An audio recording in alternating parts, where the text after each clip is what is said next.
L'une des plus grandes erreurs que vous puissiez commettre dans la vie chrétienne, c'est d'être bruyant mais ignorant. L'ignorance n'est pas un simple vide, c'est une force qui mène au manque. Devenir chrétien signifie simplement que vous avez tourné le dos à l'échec pour vous diriger vers le succès. Mais comprenez ceci, si la pénalité de l'ignorance est la pénurie, la récompense de la sagesse est l'abondance. Quand vous manquez de sagesse, d'activité ou de créativité, nul n'a besoin de vous maudire.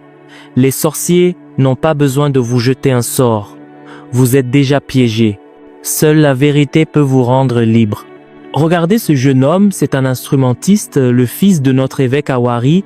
Pour certains, il ne fait que jouer du clavier. Mais je vous le dis, à l'intérieur de ce clavier, il y a des maisons et des voitures. Un seul album musical réussi, un seul projet qui bat des records, peut subvenir à tous ses besoins pour le reste de sa vie. Aux États-Unis, des artistes gagnent des millions de dollars par an simplement avec une trompette. Si ce jeune homme perfectionne son art, s'il y ajoute du professionnalisme en plus de ses études universitaires, il pourra produire des concerts et briller pour le restant de ses jours. Lorsqu'il se mariera, ses enfants ne connaîtront jamais la souffrance, tout cela grâce à ce petit instrument sur lequel il a porté son regard. On nous a donné un cerveau contenant des millions de cellules. On dit qu'aucun être humain n'est capable d'exploiter ne serait-ce que 10% de la sagesse totale que Dieu nous a donnée. Je suis pas choqué de voir que certains n'utilisent même pas 5% de leur potentiel. Je vous ai déjà dit que pour chasser les ténèbres, il ne suffit pas de prier, il faut parfois acheter du carburant pour le groupe électrogène. Si vous venez à l'église uniquement pour applaudir et chanter, vous passez à côté de l'essentiel.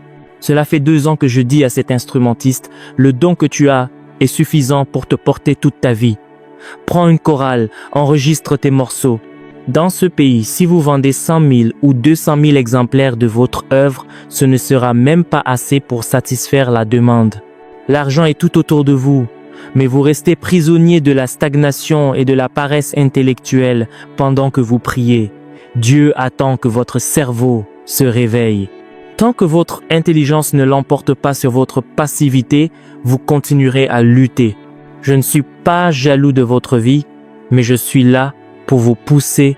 Si tout ce que je vous enseigne finit par la banqueroute, c'est pas parce que Dieu ne vous a pas favorisé, c'est parce que votre quotient intellectuel est resté au niveau 0. À partir de ce soir, vous devez être loin d'un esprit d'excellence. Toi, Victor, je te donne 1 mois pour produire ton propre album. Pas quelque chose de médiocre, mais de l'excellence. Tu es en dernière année de licence d'anglais. Ne pense pas que ce que tu fais ici au microphone n'a pas d'avenir. La plupart de mes musiciens sont boursiers parce que je sème dans leur vie. Bientôt, la dîme qu'il paiera sera plus élevée que les frais de scolarité que je paie pour lui aujourd'hui. Regardez l'agriculture. Un fermier qui travaille la terre et y ajoute un peu d'engrais sait que les lois de l'économie dépendent de la semence. Autrefois, le maïs mettait du temps à pousser. Aujourd'hui, il existe de nouvelles méthodes où le maïs ne dépasse pas 1 mètre de haut, mais chaque tige porte au moins 4 épis. C'est cela l'intelligence, l'évolution. Vous devez enterrer vos anciennes traditions pour entrer dans la réalité du christianisme. Dans mon complexe, je cultive de tout, des noix de coco, de la nourriture de toutes sortes. L'activité crée l'objectivité. Comme le dit le livre des Proverbes au chapitre 3, heureux l'homme qui a trouvé la sagesse et l'homme qui possède l'intelligence.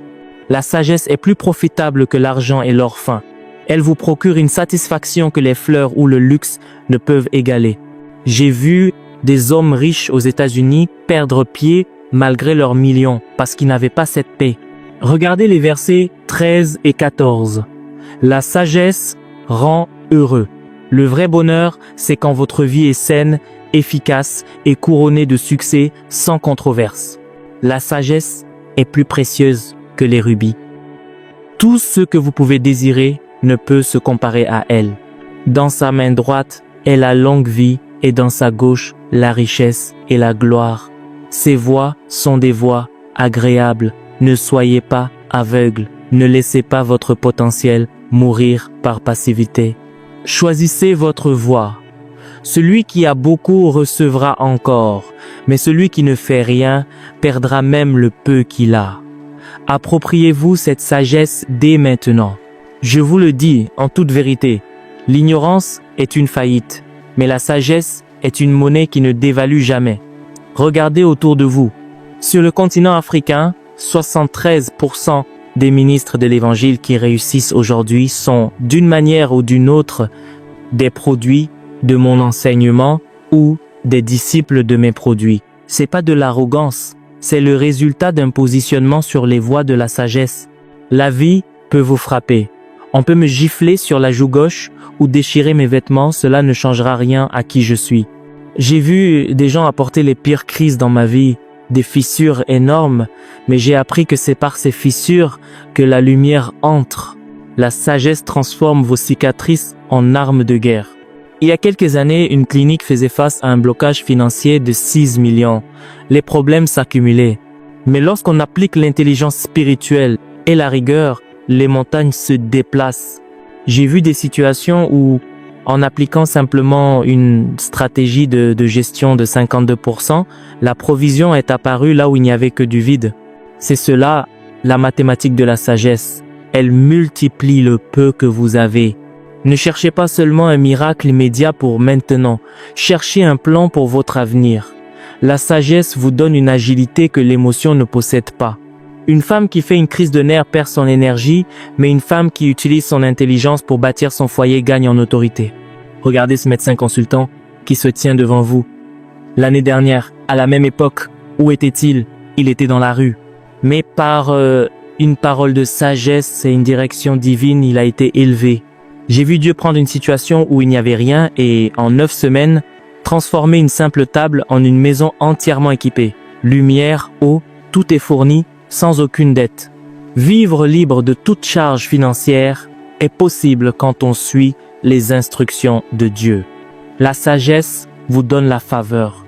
Il y a 11 ans, j'ai vécu une épreuve physique terrible. Je me suis réveillé avec des blessures qui auraient dû me paralyser. On m'a mis des bandages, j'ai subi des points de suture à 11 endroits différents. Les médecins parlaient de semaines de convalescence. Mais en moins d'une semaine, grâce à une discipline de l'esprit et une foi active, les fils ont été retirés. J'étais de retour à l'église, utilisant ma main droite pour servir le Seigneur. La sagesse sait comment accélérer la guérison. Le royaume de Dieu n'est pas un lieu de passivité. Pour chaque manguier ou chaque oranger, il y a des millions de fruits potentiels. Mais si vous ne faites rien, les fruits pourrissent au pied de l'arbre. J'ai enseigné à l'un de nos pasteurs de Benin City comment transformer les mangues de son jardin en jus de fruits commercialisables. Aujourd'hui, il ne se contente pas de prêcher, il produit. Il a troqué la pauvreté contre une activité génératrice de revenus. Ne restez pas là à garder votre tête dans le frigo en espérant que les choses changent. La crainte du Seigneur, c'est la haine du mal, de l'orgueil et de l'arrogance. Par la sagesse, les rois règnent et les princes décrètent la justice. Mon fruit est meilleur que l'or, même l'or fin. Je marche sur le chemin de la justice, au milieu des sentiers du jugement. Je vois tellement de femmes ici qui, en cette année inhabituelle, vont rencontrer Dieu à un point de tournant majeur. Posez votre main droite sur votre front. Oubliez vos échecs passés. Bénissez votre destinée. Vous avez un combat à mener, mais vous avez aussi la victoire assurée. Il est temps de reprendre votre place. Vos voies seront des voies agréables et tous vos sentiers seront paisibles. Si ces enseignements vous bénissent et vous édifient, vous pouvez soutenir cette chaîne afin que ce message continue d'atteindre des vies. Vous pouvez envoyer vos contributions au numéro qui s'affiche à l'écran ou nous écrire directement sur WhatsApp pour plus d'informations. Chaque soutien, petit ou grand, nous aide à poursuivre cette œuvre. Que Dieu vous bénisse abondamment.